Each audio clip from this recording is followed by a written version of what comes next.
Doa Maya Estianty, berharap tak ada orang ketiga di pernikahan Al-Ghazali dan Alisa. Sebelum sah menikah, Maya Estianty sempat memanjatkan doa bersama Al-Ghazali di hari bahagianya. Pada kedua putranya, El Rumi dan Dul Jailani serta kekasih mereka, aktris Syifa Hadju dan Tisa Biani, Maya berpesan agar mereka turut mendoakan Al dan Alisa selama ijab kabul berlangsung. Maya Estianty menyelipkan doa agar tidak ada orang ketiga di dalam bahtera rumah tangga putranya dengan Alisa kelak. Dan semoga lancar pernikahannya. Setia selamanya, enggak ada orang ketiga, ujar Maya, dilansir dari YouTube Maya Al-Dul TV. Pokoknya langgeng sampai maut memisahkan, sampai surga. Saling membahagiakan dan diridai Allah, imbuhnya.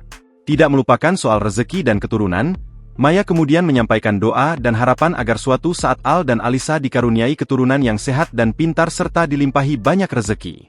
Sukses, makmur, selalu bernasib baik. Banyak rezekinya, banyak keberuntungan, nasibnya selalu baik, tutur Maya. Dan keturunannya soleh, tidak cacat, pinter, jenius, cerdas, kreatif, amin, lanjutnya. Selain itu, Maya tidak ingin ikut campur rumah tangga anak-anaknya ketika sudah menikah.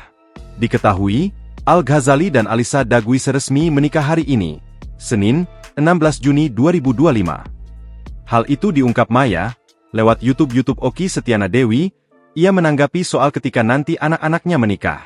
Maya tahu masih banyak ibu yang merasa bahwa anak laki-laki selamanya akan menjadi milik mereka, bahkan setelah menikah. Menurut Maya, membesarkan dan mendidik anak sejak kecil hingga dewasa memang sudah menjadi tugas seorang ibu. Dia merasa anaknya tidak berkewajiban untuk membalas itu semua, terlebih setelah mereka sudah menikah. Karena itu, seorang ibu tidak seharusnya masih ikut campur dalam urusan rumah tangga anak. Bahkan, jika suatu saat anak kandungnya cerita hal yang buruk tentang menantunya, Maya hanya akan memberikan nasihat. Sebagai mertua, dia tidak ingin nantinya menjadi orang tua yang berat sebelah seandainya anak cerita tentang persoalan dalam pernikahan. Download Tribun X sekarang, menghadirkan lokal menjadi Indonesia.